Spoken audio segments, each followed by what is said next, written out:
Hi, everyone. We're just waiting a couple more minutes and then we'll get started. If you want to join in, just make sure you're on mute, and we'll get started in just a minute.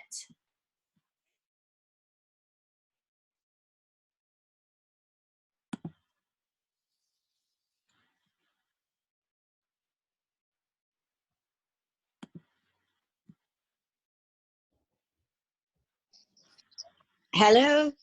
Hi. Hi, Emma. How are Hi. you? Doing well, doing well. How are you doing? Very well, thank you. Yeah. Good, good. We're going to get started in just a sec. We're just waiting on No hurry. more people. Excellent. Okay, thank you. Yeah, of Far course. away.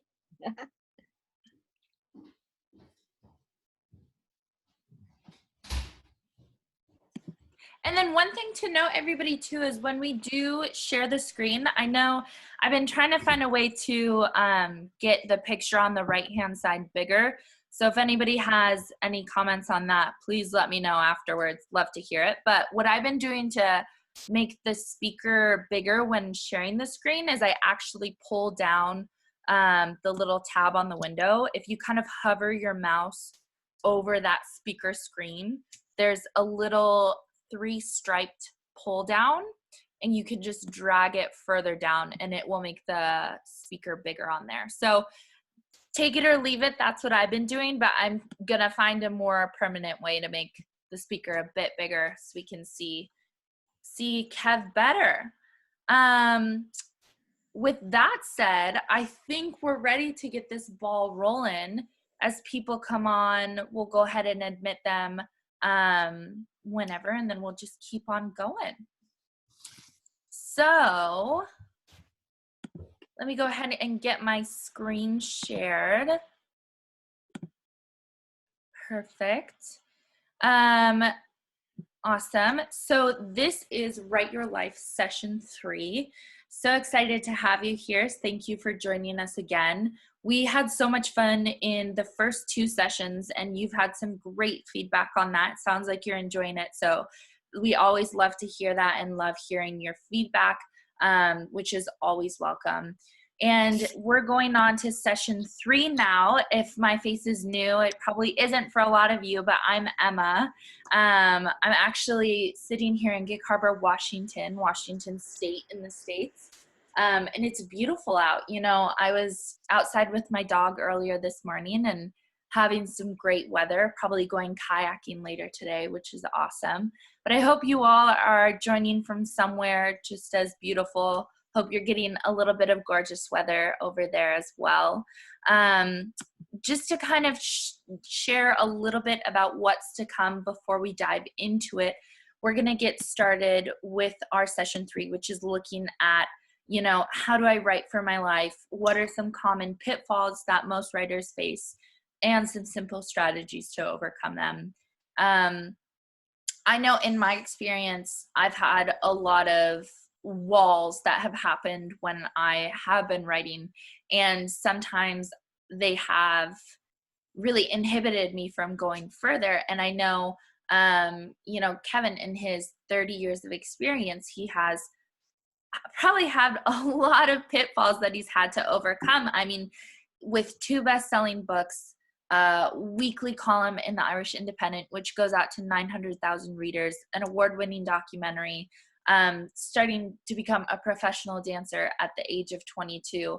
I mean, all of those opportunities come with a lot of pitfalls that you could maybe stumble over. But because of all the successes, we know that Kev has had some strategies and overcame them. So I'm really looking forward to seeing how he did that, and, you know, what ways he was able to move forward from that. So without further ado, let's go ahead and get kicked off with this writing session 3. Kev, if you're ready to take over, it is all yours. Okay. Great. Well, I've put myself on screen, so hopefully you can see me, and that's great. Okay, good. Welcome everyone. Great to see you. Thanks very much for coming along. And today we've got something really, really particular, something that I think is going to be. What you may do, what happens is if you put the mute button down at the bottom of your screen, it means you can move around, because sometimes the button picks up all sorts of extraneous noise, and then you can't feel comfortable. So I just mute it until we're going to have our chat. And what I'm hoping to do at the end, in around about half an hour, is get everybody on who wants to come on to share, which was everybody last week. We'll probably have to, I know a few people had to leave at 9, so we would probably try to keep it to about 3 minutes each person, so everybody gets a chance to share and to get some feedback, and I think that will be, that's a good sort of safety valve. So let's, and the other thing I'm going to try to do is to give you something that you are really concrete. So I really am, this is not a, this is not a cliche, but I am trying to sort of condense 30 years of, starting to write into 30 minutes. So let's kick off straight away. You need your pen and paper, please. Do have that thereby. And I'm going to give you a little meditation as well. But just to recap, we're talking about expressive writing, which is therapeutic. It's part of a therapeutic background. It comes from that, and there's no rules. You don't have to worry about your grammar, your spelling, your punctuation. Just go with the inner voice, which we'll be developing. Next. And now I think, we're halfway into this. We'll be doing other stuff after this, so don't fear. I want this community to expand and continue. And it's a labor of love, and I really have to thank Emma, whose energy is incredible to help me put this on for everybody here. You're all our community and our friends, so we hope to be going on with a couple of really interesting add-ons after this is finished, but we're halfway through, coming up to the halfway point on this. And by now you should have had a fair idea what you're going to pick: a journal, gratitude diary, letter, memory, story, or something else. And we go on to the next slide. And we know the magic number to start off with is that 20 minutes. And the feedback has been very interesting about the 20 minutes. And we'll hear, after I've finished my little piece, we'll hear from everybody and how that 20 minutes actually is a great valve. It's like knowing, training for a marathon and knowing you have to just do 20 minutes jogging a day. The small steps is actually the scientific way to do it. Next. But we do have this monster, and I just want to revisit this, because you can also talk about this little exercise. I'm going to invite you to just run through the exercise again, because some people found it very useful, but it does take repeating, and we're going to do this one more time, very, very gently. So take a few minutes. You only have to get one critical voice, or one voice that sort of is putting you down in some way. So, and this inner critic is the main guy.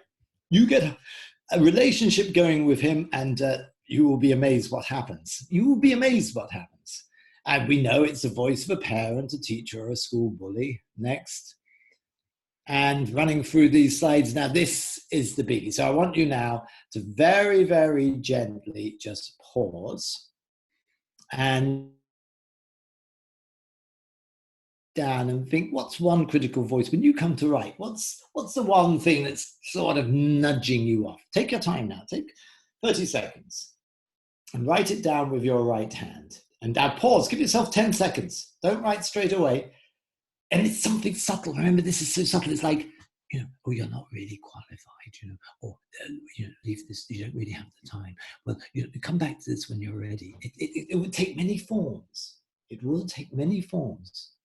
So I'm going to be silent for another 15 seconds.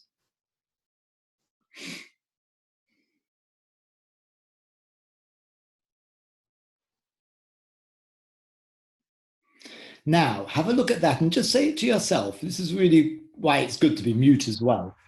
Just say it back out loud. Just whisper it under your voice what that word was, that line was. You can share it later if you so wish. And now, change hands and just look at it as if you were a third person, as if you were, your own better self, like a school teacher, just judging this on the truth. So, for example, if it's like, well, you come back to this when you're ready. You're not really ready now. So something like that, you'd pause and you go, But what's going to change between now and maybe next week or next month? Actually, nothing. I'll just be a month older. So that's not true. I'm not going to be ready. So just take your time to write down in your other hand what you feel is the actual truth in answer to this critical voice.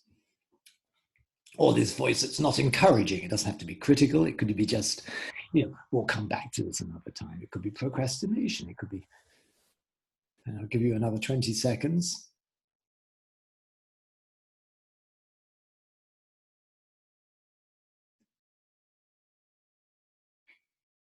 Okay, now what I want you to do is, I want you to just place the pen down, and we're going to have a 6-minute. This is going to be recorded. I found this really helpful. I do this pretty much every day. I'll show you it next week because we're going to be doing a lot of mind mapping and drawing, but here is my critical voice, and this is the little, my little way out of it, which I'm going to explain a little, which is a balloon. And all my critical voices go in the balloon. It hovers above the building while I write. Simple. And it actually works. So let's just get in touch with this. So this is an exercise I'd like you to do before you write. So take a moment to sit as comfortably as you can. You can close your eyes if you so wish. And I just want you to just place your hands on your lap and just place your feet on the ground. And I just want you to wiggle your toes and just notice the space your feet take up. And have they anything to say? And that sounds like an odd question, but it's not actually, because your feet could be tired, or they could need a stretch, or they could need a walk. What are your feet telling you? Are you relaxed or are they anxious? Are they tapping or are they quite at peace? And you're just going to notice that and notice if they're telling you anything. And then you're going to move up to that space between your ankle and your knee. And again, just notice how much space that takes up. And is that telling you anything? And if that doesn't make sense, don't be too concerned about that. What you're really doing is just tuning in and allowing this part of your body, which does so much work for you, walking and everything's often without any acknowledgement. You're just actually giving it some attention. As we know, people like attention, and everybody likes attention. So this part of your body will enjoy attention. And then once you've got a sense of that, just go between the knee and your hip. And you may want to move forward, you may want to contract or relax. You may want to shift. And again, just noting how much space your thighs take up. And again, how are they telling you anything? How are they feeling right now? Are they feeling tired? Do they need a stretch? Do they want to go out and have a walk or run? And again, just observing that and go into the pelvic area. And just notice this. You could again shift, move around, just notice, well, there's this huge area here where so many vital organs, the critical organs of the body reside. And again, just noticing how much space they take up. And is this telling you anything? And again, don't be worried if nothing comes back out of that. Then you're going to go to the abdomen, the second brain. You may want to place your hands on it. You may again want to shift and just notice how much space your abdomen from the pit of your tummy all the way up to your sternum, middle of the chest. That area there. And what's that saying? Is it excited? Is it tired? Is it dreading something? Is it looking forward to something? Is it looking back on something? What's that telling you? And all you have to do is notice. You don't have to do anything else but notice. Being very gentle in this. Take a deep breath and fill your lungs. And again, notice how your lungs are, how much space they take up when you inhale, how much space they take up when you exhale. And again, just notice, how does that feel? How do your lungs, are they tight? Are they relaxed? Are they tired? Are they congested? And then very gently, when you've noticed if that's telling you anything, just roll your shoulders around and notice the area all the way down to your fingertips, from your shoulders and neck. You may want to move your head from side to side, and this whole shoulder area where we literally carry the world, which is our brain, on our shoulders. So maybe just to notice how your shoulders are. Do they need to stretch? How much space do they take up? And are they telling you anything? All you're doing is listening. And finally, just notice your chin.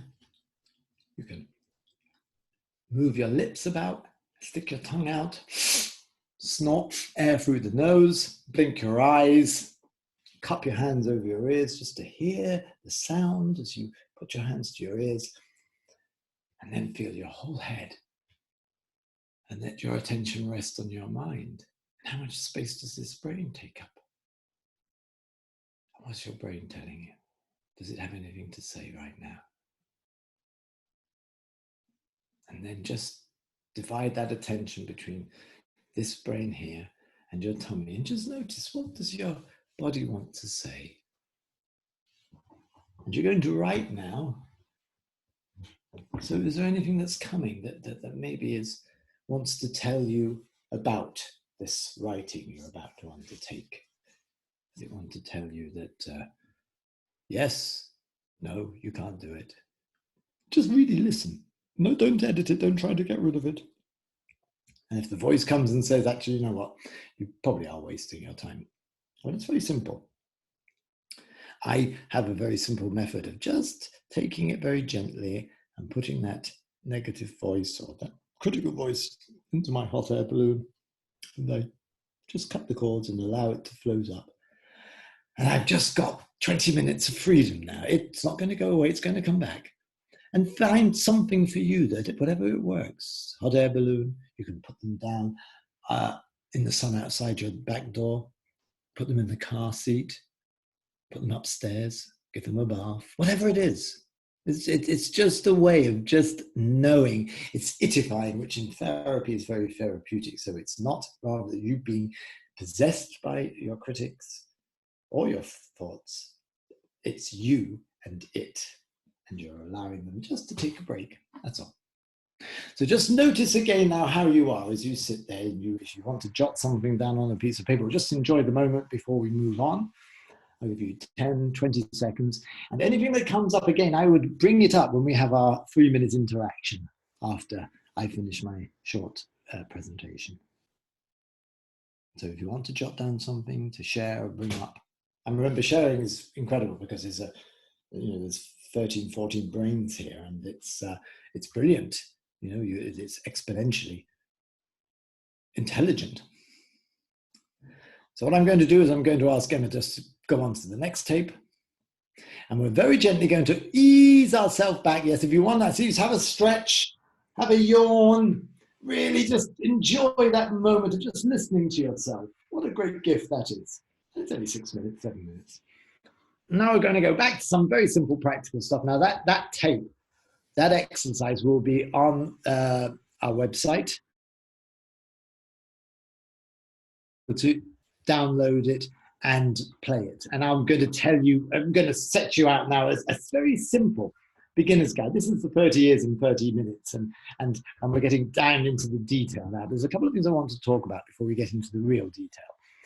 And it's really about how to create your perfect writing environment. So, and it makes no difference whether you're a seasoned writer or just want to do a bit of expressive writing. The same rules apply, because you don't know where expressive writing is going to take you. And if you're a seasoned writer, you don't know where all these exercises may take you, somewhere completely different and surprising, which is where we all want to be.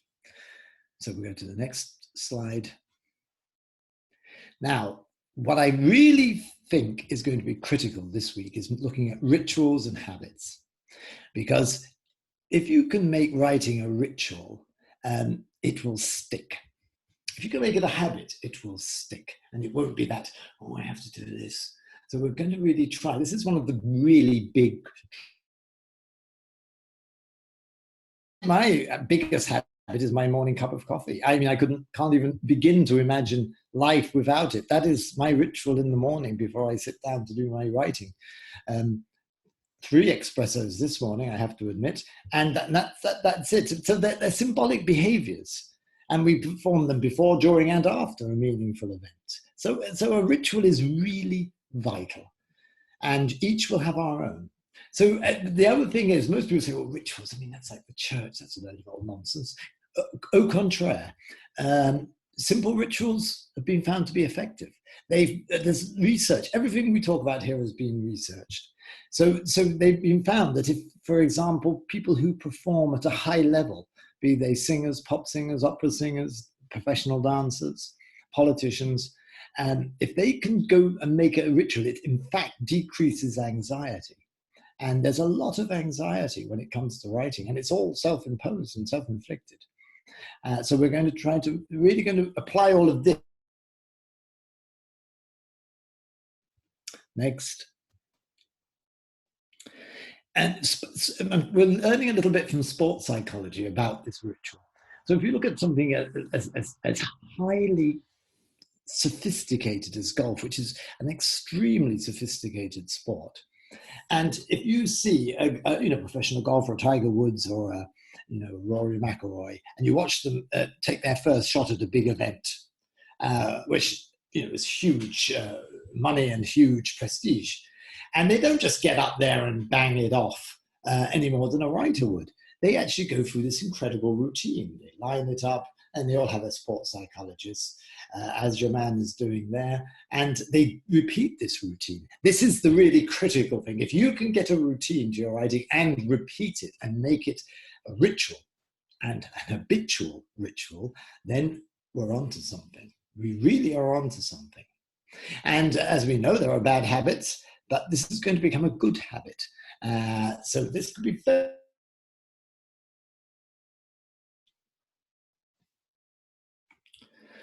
So let's look at habits. Rituals, we know, have this sort of rather sacred, there's reverence in it. Habits are much more mundane. Habits are, just think about how you wash your hair. Does it change? Even if you go to a hotel, does it change? How you water your plants, how does that change? When you take your dog for a walk, how you feed your cat. If you've children, how you put them to bed at night, how you go to bed at night yourself. And you may see that there are these habits. Oh, I do this. Now, some people think that, habits need changing. And, this is a very bad thing and it's very mundane and stale. But actually, there may be benefits in habits, as we'll see from the next slide.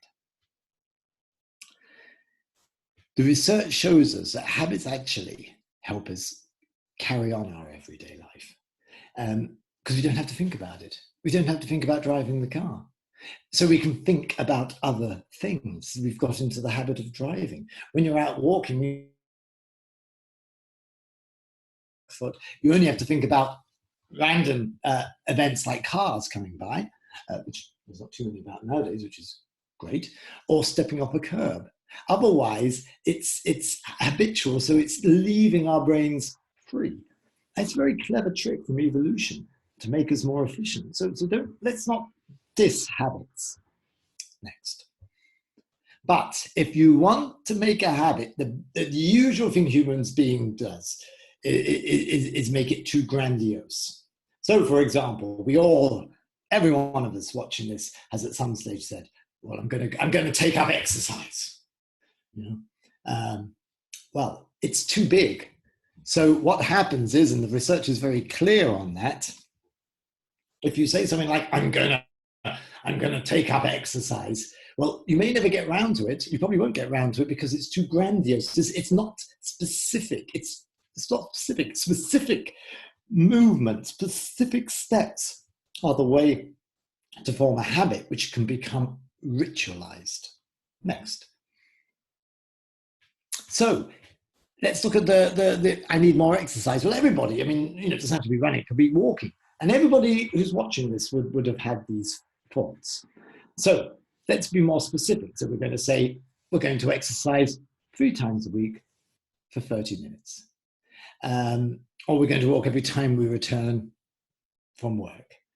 Or I'm going to, as soon as I walk through the door, my walking shoes or my running shoes will be there, and I'm going to put them on. So we're breaking it down and we're putting in place things that will actually make the habit doable, rather than this, oh yeah, well, I'll do the exercise sometime, I'll have lunch first, I'll have dinner first. It's specific, small, achievable steps. It's like the SMART thing. And the next. So it's again, it's like going back to this, the exercise one. Making sure your clothes are there, making sure your bottle of water's there, making sure that, your partner or whoever it is knows that you're not to be fed and you're not to be interacted with until you've gone out for your walk or whatever it is. It's the same with the dog, taking the dog for a walk before you attend to, your own issues, because they need their walk. So it's a case of really being very specific and knowing exactly the steps you're going to take, and you'll be able to deliver. You have a much better chance of making this habit work for you. And there's some research now that shows we need to do this for about 7 days. So we've a week now to work on this together and report back next week to form a new habit. To make a long ingrained habit, some of the research says it's up to 65, 64 days. It's variable, but certainly we're going to work with this 7-day format and see what happens. And that's great. And we'll go to the next slide.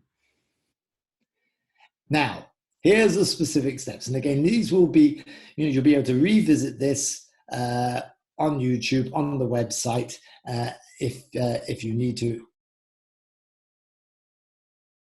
The writing space needs to have these following elements to make sure you write.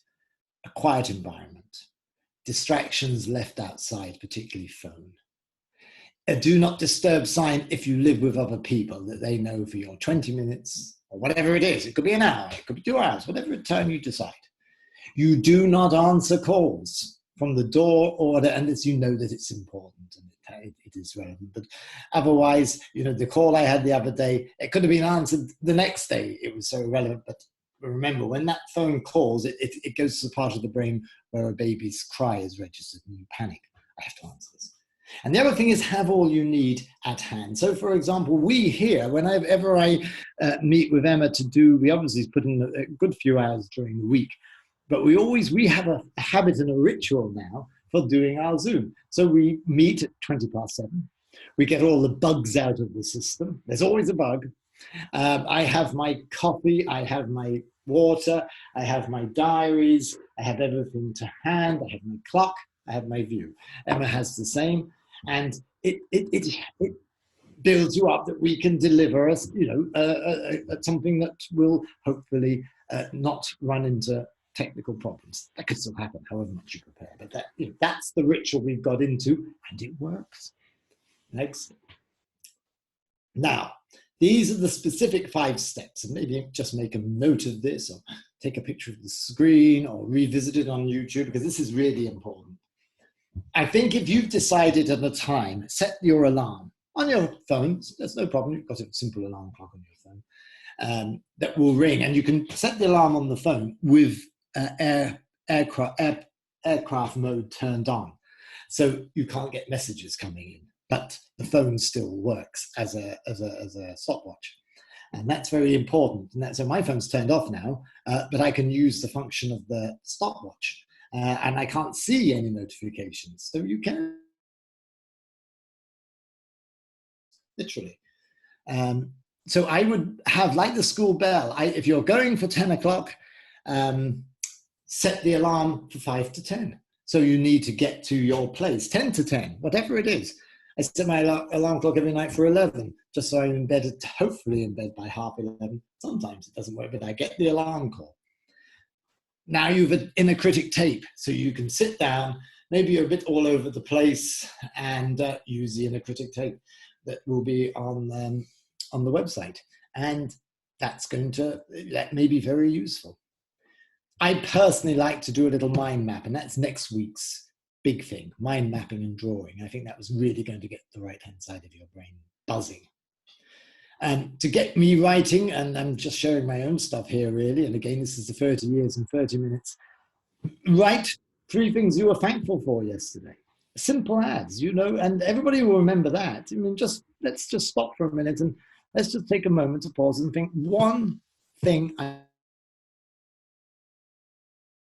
give you 30 seconds. Just write it down.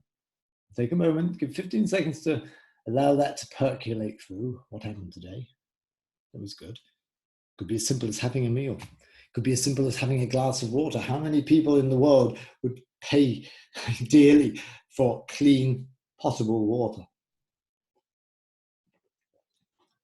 The sunshine, whatever it is. And then just jot it down. You can draw a little map of it if you want. Now you've actually started, you've cleared, because you've written, you've cleared the process. And now we're getting into the ritual. And now you're ready to bring in your alarm clock, set your 20 minutes, and we know the rest there. Do not move under any circumstances. So that's pretty much it. That's a fairly robust primer. I say if you do all of this, you will be able to write. And if you don't, as I said to my friend now during the week, then you'll sit there for 20 minutes and that would be of great benefit, with no distractions. How wonderful is that? And you will experience the flow, just like runners get a flow. There is the flow associated with being in the zone. And that will really make your writing less painful. Now I look forward to my, this morning in my new novel, I have here's my diary. I have 1,000 words a day to write, and I got 1,300 done today. All in, now it's all going to be typed out, I understand that, but it was useful. And finally, if we go to the next tape, we're trying to make effective habit and ritual. And for that, you do need a schedule. Write at the same time if that works. But make it a habit, make it a ritual, and you will be amazed what comes. And next. And then one huge thing, be accountable. The problem with writing is you only have to account to yourself. It's a bit like giving up fads, or it's a bit like dieting. And you can keep giving yourself tearing up the parking ticket if it's just yourself. But if you have someone, that's why you need a writing coach. Luckily on this course, we have each other. So you can be accountable in your 3 minutes. And as we go through this, you'll be able to say, okay, well, you know, I was going to do this last week, Kev, but I didn't, you know, and that can be, but try to get a coach, try to get a friend, maybe someone on this course, who knows? That really makes a difference. And as I do every day, you have to write down, I know if I don't have my 1,000 words done every day, I will be ashamed of myself. I will be ashamed of myself. So that's my job. And write down every day how much you write, what were the hours, just like a factory, check in, check out, and inform your coach. And finally, you'll be amazed how just that will do. And prioritize. I love this. I absolutely adore this phrase. I forget who said it. It was a very clever person. Maybe it's David Sedaris. Do you want to be known for your writing or for your swift email responses? I know it's Cal Newport, this incredible guy who did deep work.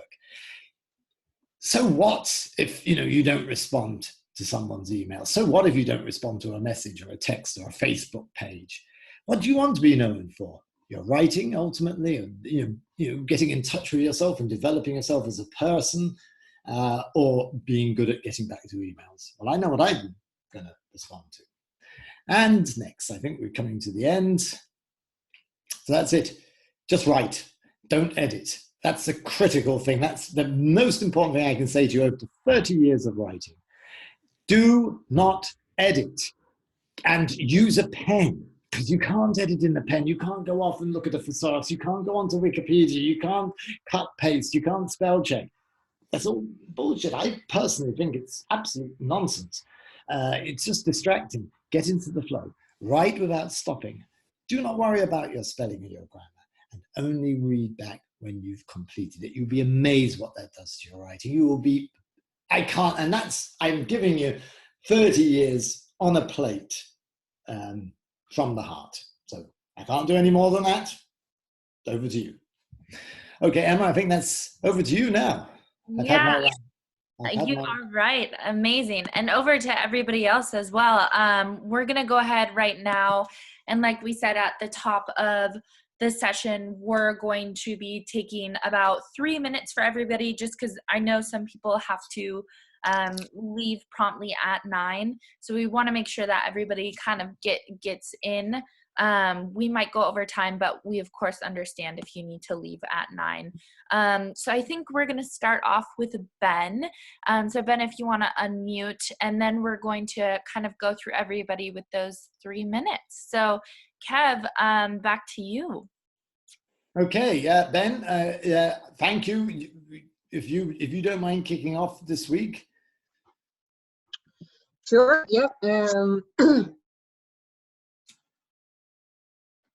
I've found myself over the years, sometimes the hardest thing is just to get into the zone, as they say, and they say in other professions as well, just finding space within yourself to be able to write and a blank mind. So I have some routines myself that I try and get into, but nothing really too different from what you've shared yourself. Do you? It's interesting because, as we know, Ben is a very, very practiced writer. He's a senior editor in an international publishing firm, and he has a PhD from Trinity with 100% no corrections. It's quite rare, I think. Stephen Hawking's got no corrections. Very few people get no corrections. So Ben seriously knows what he's at. So maybe what would you like to share with us this week, Ben, from your vast database, your vast bank? Well, I suppose the first thing is writing a PhD is not necessarily very helpful for the kind of writing that we're doing. It can be quite different, and this kind of writing is in many ways much more rewarding because you get to go inside yourself and, tell something of your own story, which I think is very important. You had asked me, Kev, to maybe share the brief little piece that I wrote. Yes. Definitely. This is a great piece that Ben, who used to work with us in Be Creative, and as you know, I do a weekly travel column in the Sunday Independent. And at the moment, we are doing Precious Memories, and Ben has given us one, which will be in this Sunday's Indo. So it's very short, it's 200 words. So let's hear Ben talk. And this is really from the heart. And again, if anybody else wants to, tee up, I'd be delighted if it works as a memory. We'll definitely look at people's memories and see if it sort of can go. But listen to Ben's, and it may give you an idea. Yep. So hopefully this gets people maybe thinking about their own precious memories and things they'd like to share as they write their own life. As I said before, what I've been trying to do over these 6 weeks, as I just take part in the course with Kev, is tell a little bit of the story about meeting my wife and the wondrous experience that was, because we both have a rare illness, and to find someone who shared that experience was quite moving and meaningful. So I just started by writing this very short piece, which is also a travel memory because I met my wife in Canada and she's Canadian. And I don't really get into the illness in this short piece, but it'll give you an idea of the night we met and why it's maybe my favorite travel memory. So I'll just read it quickly. Right. "Where are you from?" she asked me. I'd come a long way to be here. It was a busy night at the Terrace Banquet Centre in Vaughan in the Greater Toronto area. And I'd been looking forward to seeing Canada. Well, seeing a small bit of Canada. I'd arrived yesterday and was leaving tomorrow. I'd headed into Toronto proper earlier that day, had a tasty lunch with an old college mate. We'd strolled through a market and I'd stared up at real skyscrapers. So I got to experience a tiny bit of Canada's biggest city. Tomorrow, I'd be on a trip south to Niagara. I'd get drenched in mist as I witnessed the wonder of the Horseshoe Falls. Toronto and Niagara, 2 bucket list adventures crammed into a 3-day visit, wasn't bad. But sandwiched between them was the real life-changing moment. I answered the woman wearing the axe-shaped necklace, who had wings tattooed on her back. "Ireland," I said. She said, Oh my God, take me home with you. The woman with the wings, Sandra, is sitting downstairs as I write this. That evening in Vaughan was 7 years ago. It was just a weekend out of the country, but I found someone that stayed with me ever since. I've had longer and more exciting trips, but none with a more precious memory. Wow. No, just Oh, that's great. Now, you see, that's 200 words. And I think what I like about that is, you can really compress something. And it's from the heart as well. It's from the heart. So what I would suggest is if people want to start writing about stuff, where better to start than, 200 words on your precious memory, your most precious memory. It's from the heart. It's from, you don't have to worry about whether blah, and who knows. We may get it published if it's good enough. Why not if it's good enough? We've only 900,000 readers, so it's very small, really. But it will be. It could be interesting. So I think great, Ben. Thank you for that, and thank you. Let's now move on, and it's in the paper on Sunday, so we will. We look forward to seeing it in print and a picture of you and your wife. Okay, let's thanks, Ben. Let's move on to Clodagh. If you want to unmute yourself, Chloe, and if you want to share what's been going on with you, or we can, if you want to talk about the critic or things that may get in the way of your writing, but you're an experienced writer, I know. So how is it with yourself?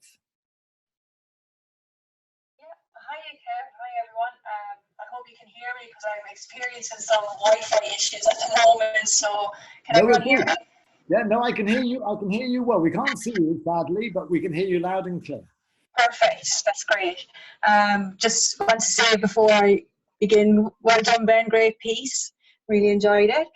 Yeah, so this week, I think I've kind of been struggling a little bit this week. I don't know if it's because maybe my emotions have been a bit all over the place, but I think I was doing well 2 weeks ago in that I had set out a routine. I'd get up and maybe take 20 minutes to do my writing, but I've been a bit all over the place this week. So if you have any tips, Kev, on how to stay motivated, that'd be good. Well, I think some life events, as we both know, Chloe, can sometimes throw us off our center. And then, it can be a struggle, I think you really have to be honest as a person and just know, like sometimes it's not, you can't write. Sometimes one's too upset to write. Sometimes, life gives us one of those kicks in the teeth or whatever, that it's just not appropriate to write. And that's absolutely fine, unless it's your job where you go into a different mode then, and I've lost brothers and I've had loads of different, upsets and let myself down and all of that sort of stuff. But, if I have a column to write, the column has to be written. But wonderfully said, it's more meaningful what he's writing, like about meeting his wife, than doing a PhD, which has been published and sold. So I think, it does make a difference. So what I would say, Chloe, is I think knowing you, I would trust your own instincts, and, you're writing anyway as a professional. So I think this stuff is for when it feels right to write, if you hear what I'm saying. Yeah. I think as well, I kind of try to tell myself not to put pressure on myself. If I miss a day writing, then do it the next day. It has to be enjoyable for me as well. I think what we're talking about here, which is expressive writing, which may lead to a best-selling book, it may lead to a wonderful story, award-winning story in a travel magazine, but that's not what we're here for. We're here for COVID-19. We're here to really let a part of us express itself and try something a bit different and challenging. That's it. We'll keep in touch about that, and no problem with that. Great. Thanks, Kevin. Okay, no problem. Seb, how's your week been? It's been fine. I haven't necessarily found it, like I do the kind of habit setting stuff anyway, because I usually find that there's some things I need to do just on a regular basis and need to be timed in, otherwise they just won't get done because there's more urgent stuff that just has to be done. So kind of penciling it in and scheduling it wasn't too bad. And then the act of doing it, you know, was fine. Now, I did want to ask, just even looking back at the panel and even just thinking back over the week, I wasn't quite sure if I was necessarily doing it in the way that you're talking about, because I mean, is it like meant to be kind of just, now I chose a journal for the expressive writing, but is it sort of, you're thinking over, like, thinking about or what's happened over the day and just writing down what you feel about it or think about it? Or is it a bit of both, or is it more, and am I maybe not quite going into feeling as much as just talking to myself through writing? Or is there some kind of something I'm maybe not quite going with? And then well, yeah. Okay, well, I think you know, I think when we expressively write, and I talk to everyone here, we are accessing something that we may not have accessed that directly before. And I think it takes time. I really do. And I think, you know, you are an incredibly bright guy. And in some ways, it may even be that this is, you know, not just letting it happen, could be sort of, I don't know, maybe a bit like the acting thing of just allowing that inner voice. But I wouldn't put yourself under any pressure.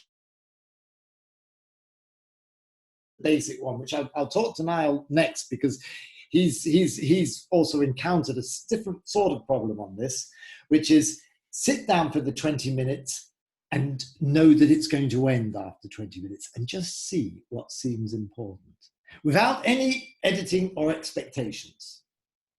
That's okay. So, well, my handwriting isn't that great, or my spelling isn't that great. So for me, it's very easy to just kind of forget about it and just concentrate on what I'm trying to say.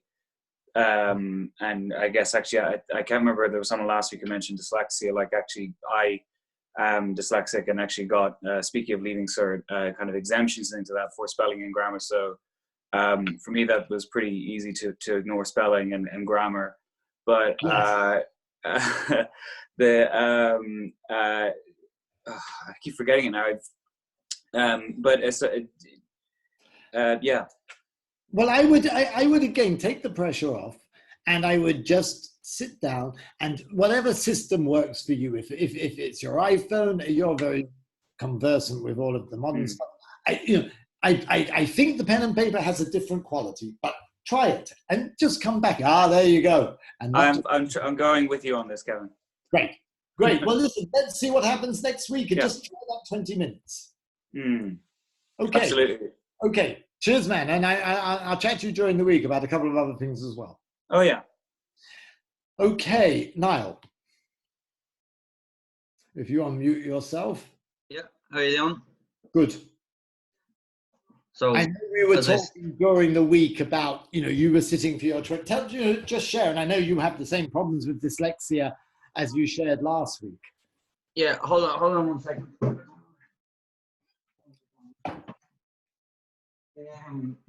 Sorry. Yeah, as I spoke to there the other day, it was more about what's having just kind of getting, I suppose, onto the paper and just kind of having those blanks as well. Like, a lot of the time I know the thoughts and like what I kind of, the knowledge and all that kind of can go around my head a lot, but it's just getting what's in there out, and that's where I kind of have the blank, or it can take a long time to come out, you know what I mean? So that's the bit that I find the hardest. Yes, and I think as we talked, you know, like, Niall was my boxing teacher, my Muay Thai teacher, and very skilled he is. And for years, as he will tell you, you know, like, I was trying to do something, you know, so just even throwing punches and doing that, it took a long time. It took really a long time, you know, to rewire the brain so I, you know, could become a little bit more conversant with it. And I think this is no different. This is where I think, going back to what I was saying to Seb, that ritual of sitting for 20 minutes with no expectations, and you don't have to write. That's all I'd share. And you don't put the pressure on. At the worst, what you're going to do, you're going to look out of your window and not be messed around and daydream for 20 minutes, which they now have understood. Just the 20 minutes, Sebastian, I think you'll find this very interesting, that they've now discovered that because of the constant connectivity, we're not daydreaming anymore. And daydreaming, which is a sort of a boredom, there's no boredom anymore, because we can immediately log on to the narcissistic, whatever narcissistic little thing that we're involved in on this. And what it means is that when you daydream, that allows the creative process to slowly start. And it's becoming a thing of the past. It's becoming an endangered species. So the worst thing you're going to do is daydream for 20 minutes. How wonderful is that? You'll be uncomfortable to start off with, because we're so used to this bing, bang, ding, bang, bang, bang, stuff. Anyway, I'll get off my ranting thing now. I can see Emma looking at me and looking at the time and disappointing. But does that help? Yeah, it does. Yeah, like you said, the point you made earlier, like to edit later and just to kind of go, just let things kind of go out as well, was a good point as well, you know, because that's and then as well, I suppose I didn't think of the daydream, and like what you said, I didn't think of it as just kind of allowing, I suppose, the thoughts to go around your head. So you're nearly like, you know, exactly. Yeah. Okay, brilliant. Karen, will you unmute yourself and share anything that you'd like to share today? Well, I found that I've been doing a lot of hiking recently because we were trapped with the COVID. And so that's the only way I get to exercise. And there's something very similar about being on a hike without, I don't listen to anything, but just allowing thoughts and sitting and getting ready and just starting to write and letting it, you know, letting it happen. It's very, very similar in what's going on in my brain. And it's interesting with the writing. I think it takes me a little further than I get when I'm hiking, because in hiking, you get distracted.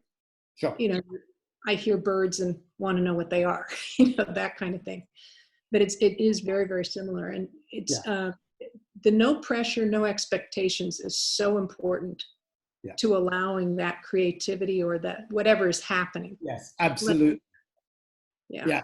I think that's a fantastic point, and it reminds me, and again, I think this is interesting, going back to your point, Sebastian, I think it's very like the process of going to sleep.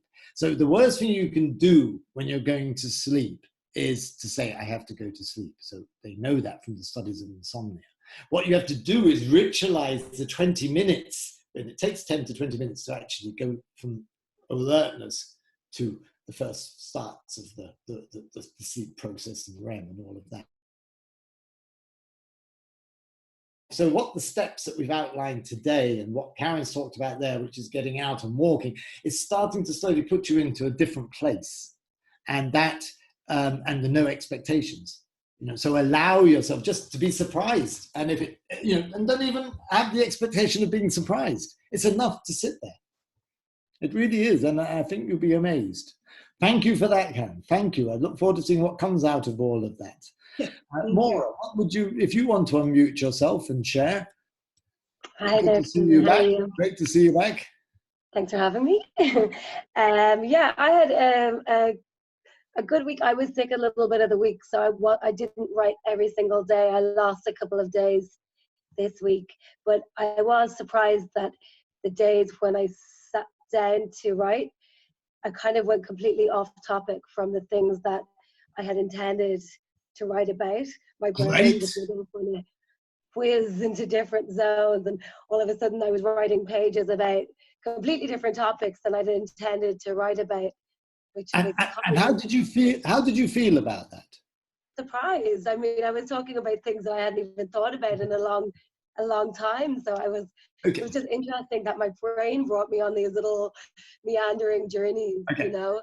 Okay, that is that's the gift we were talking about. If you go through the process, if you create the ritual and the habit, and you sit there for 20 minutes with no expectations other than to sit there for 20 minutes, that's where the surprise will come. The magic happens. Yeah. So that's brilliant. So, and it doesn't matter if you've missed 2 days. It really doesn't. You know, like we Can can you put a bit of pressure on yourself, I think, when you're trying to write every day and then you miss it, you're like, oh my God, no. Yeah. Well, keep it up. I mean, that's great. And I look forward to hearing anything else you wanted to share before we move on. No, that was everything. Well, that's great. I think that hits it in a nutshell. And I know you write as well for your living. So that's great. Oh, it's just something I have studied and enjoy writing, but not professionally. Okay, well, that's even better. Okay, well, listen, thank you for that. Lauda, are you there on your, do you want to unmute and share?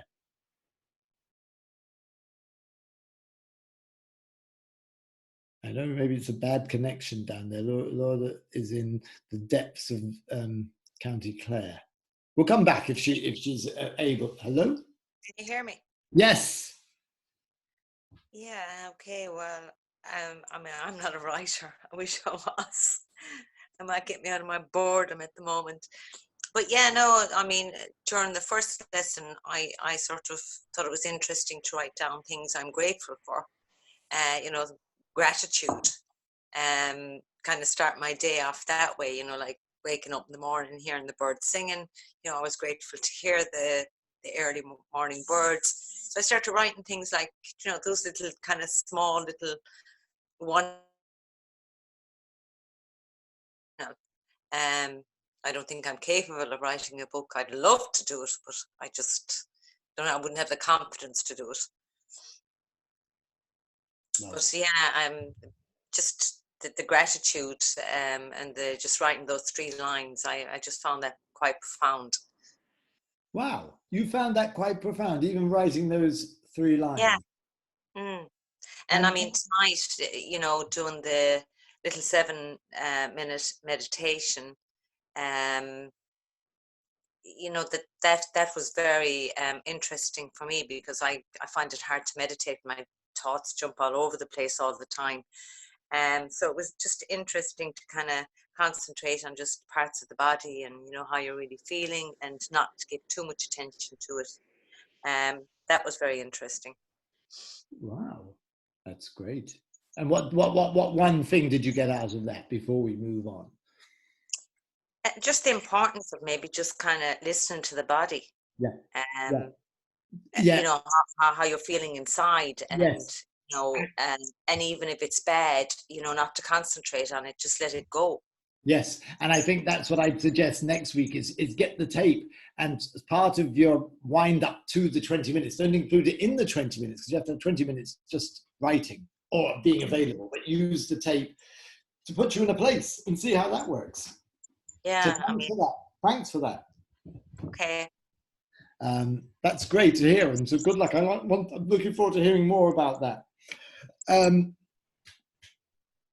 Anne in New York, tell us how are you this week? I've been very good at answering emails quickly. I was doing that before it came on. Well, it is still technically my work day, so I'm sorry that I'm being a bit remiss, but so I out myself fully that I haven't taken on the 20-minute challenge. However, I did do a little bit of writing. I have to say,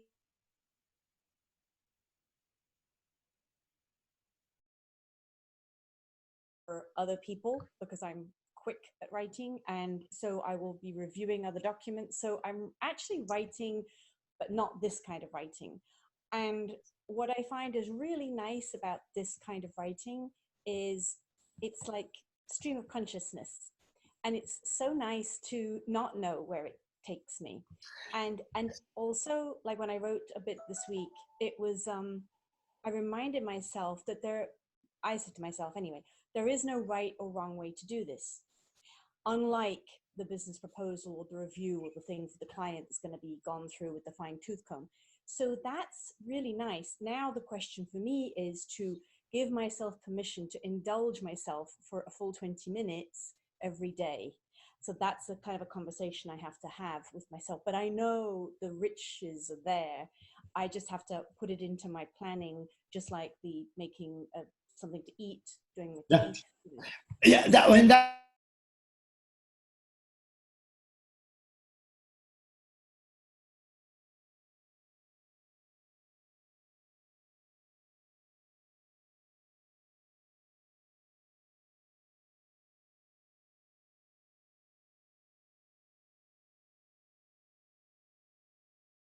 exactly like having a walk or eating your vegetables, or it will actually improve your overall well-being. So it's a 20-minute sort of emotional massage, if you like, or therapeutic massage, whatever you want, but it's going to do you good. So that's where building the habit and making it a ritual will allow you to clear some space where you can say, well, actually, this isn't just, it's a bit like brushing your teeth. You don't regard brushing your teeth as, a luxury.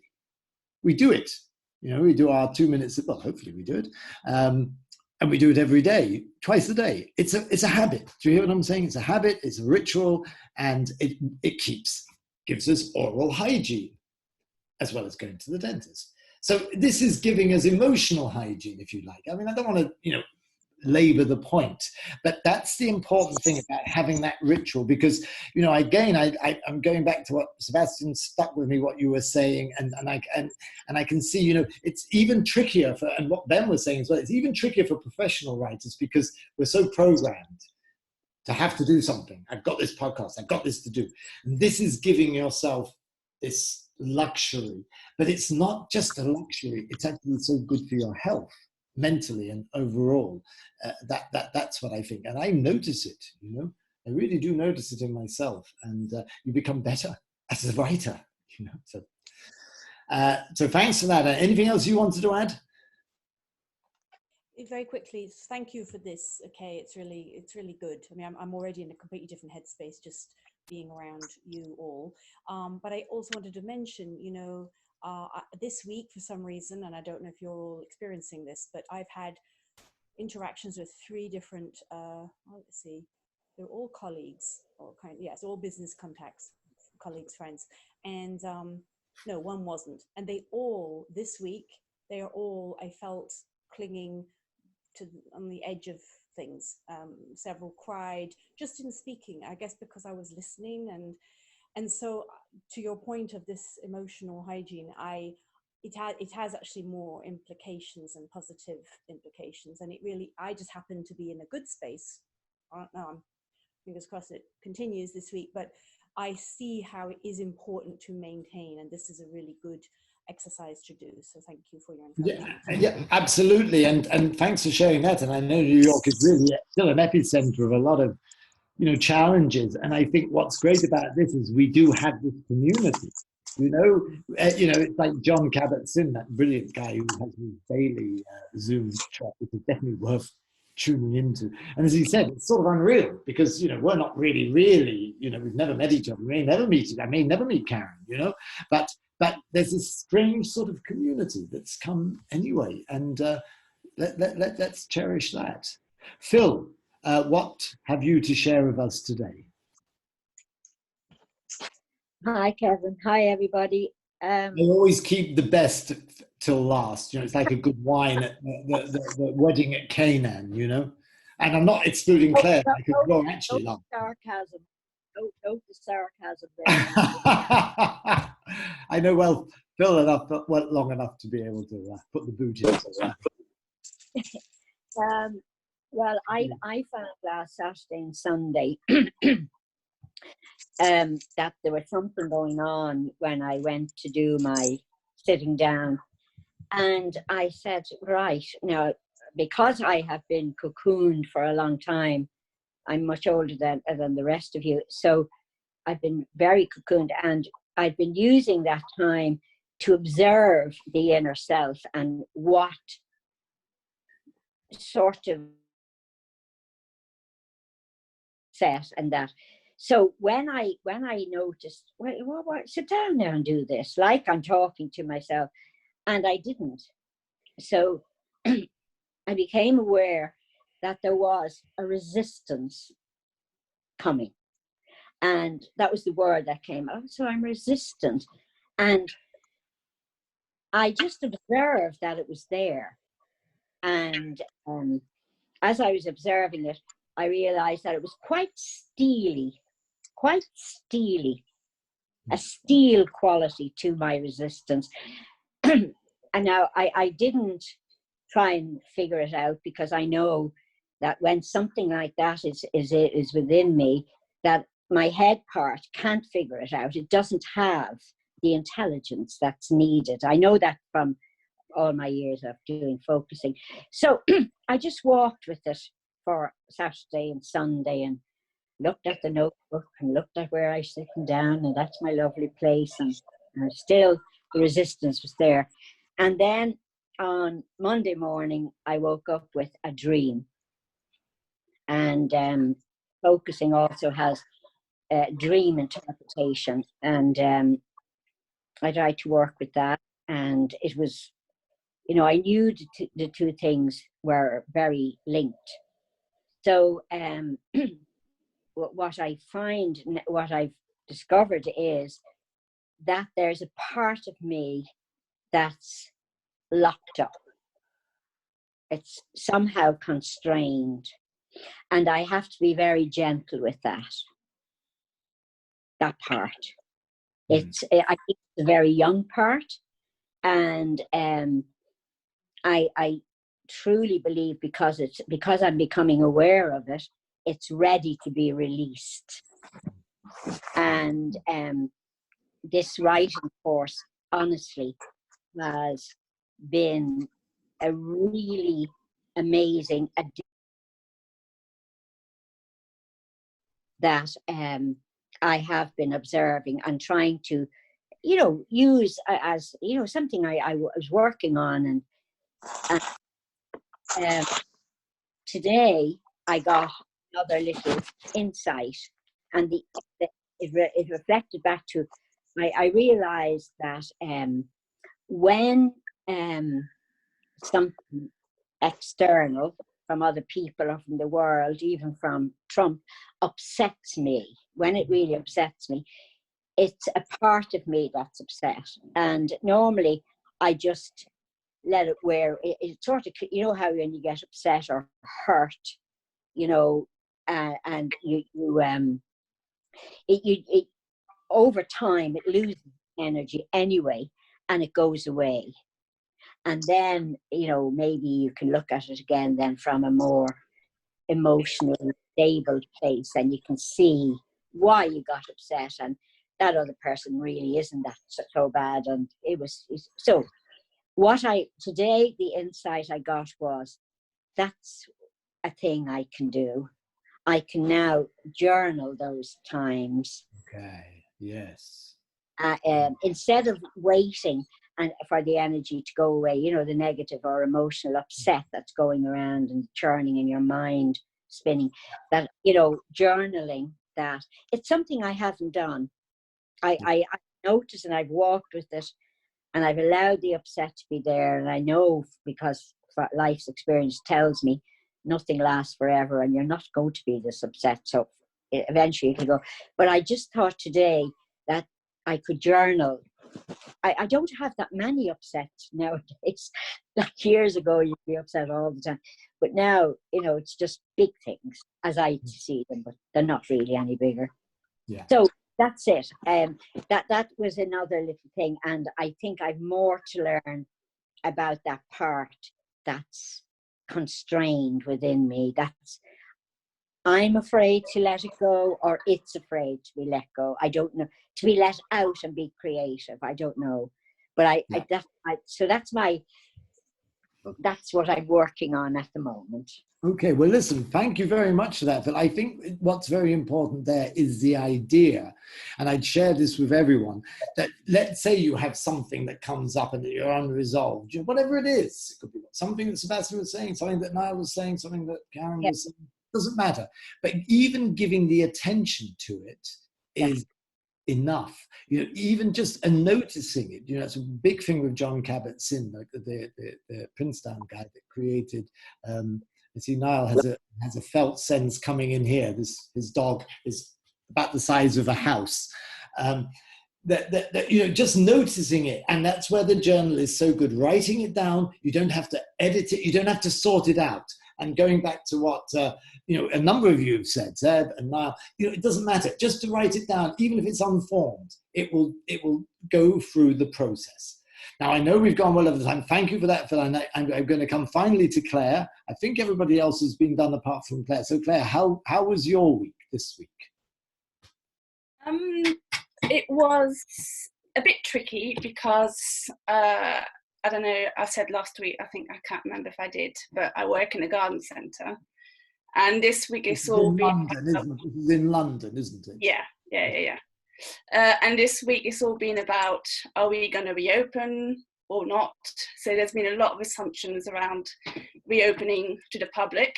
And so that's been quite tricky because lots of people have been making assumptions and trying to not get sucked into the whole, is it going to open, is it not, if, when, and how. So I've been trying to sort of stay away from it, but then, and that's why I struggled to sit down to do the 20 minutes writing, because my mind was kind of going, just couldn't focus. And then I did a really strange dream. It was quite vivid. It was my adult self and then my younger self. And it was my adult self reassuring my younger self that it was all going to be okay. And then I went back this morning to the garden centre to do some watering. And it was almost like I could see everything from a new perspective, like just being grateful for the colours, that it was all going to be okay, the colours of the plants, the birds. So it was that dream which kind of really just settled me. It's, just don't listen to the assumptions.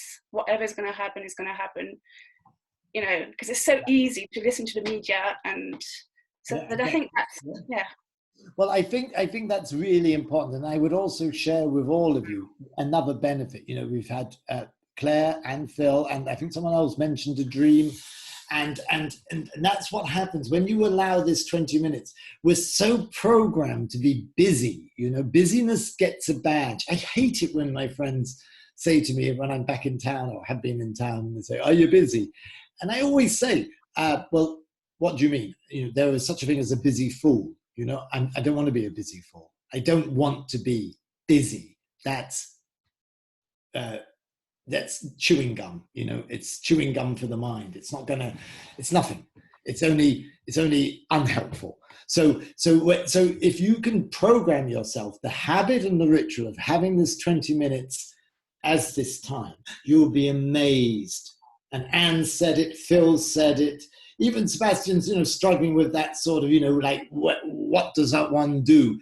Actually, just doing is enough. Nothing else has to come into the equation. Nothing else has to happen. Nothing else has to happen other than just sit there for 20 minutes. And it's the time it takes to drink a cup of hot tea, Bring your mug of hot tea and just look out the window or gaze into the middle distance. And it's like I feel like a gardener, and I've got these incredible plants, and they're sort of growing in different ways. It's wonderful to see. And what I would say is we have gone over time, but I always think this is so worthwhile, and we are all over. And I didn't even ask Emma if she wanted to say it. Emma, you must have an opportunity to say something. I'm just happy hearing everybody else's. I think I've shared a lot of, struggles that have come up with everybody else, and hearing, your response to them and everybody else working through them has given me a lot of great insight. Okay, well, that's great. it's great. It's good to get good feedback, and sometimes it's quite rare to get good feedback. So we'll take whatever's going. And what I would say is, for this week, I would just continue what you're doing. And I just think we're on this journey together. And I'm on this journey completely with you. I spend a good bit of time researching our interactions, and then combining it with the experience I have, obviously, but I'm finding it really fascinating. I'm much more productive now. My writing, like I got through 1,300 words this morning, really pretty good. Like I'll go back. I have a glass now of I opened a bottle of little champagne yesterday, so I'm going to go and have a glass of that. It's only 20 euros. It's the same as a glass of wine. And I'm going to sit down there and read what I did today. And it's just such a buzz after our little community here that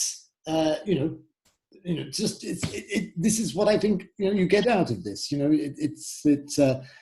It starts something. And I think what Maura said, she was surprised. I think that's really where I'd like us all to get. So have a good week. Maybe look at something. I don't want to even say anything. I'm not going to say anything. I think, allow your process to guide you, as it did with Claire and Phil. And why don't we talk next week? I'll probably be chatting to most of you anyway, one-on-one. And lots of love from Dublin.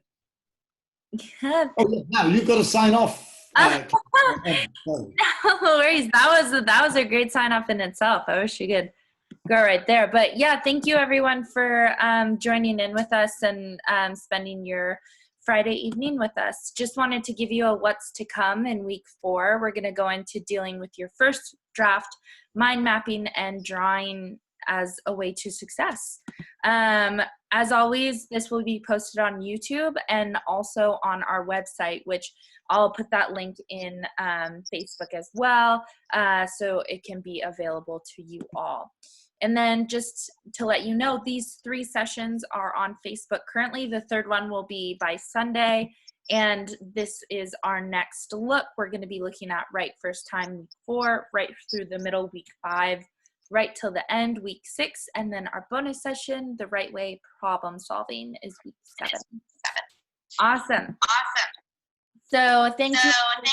And just to let you know, this is the community support program. As I said, Kevin and I are in the Order of Malta Night.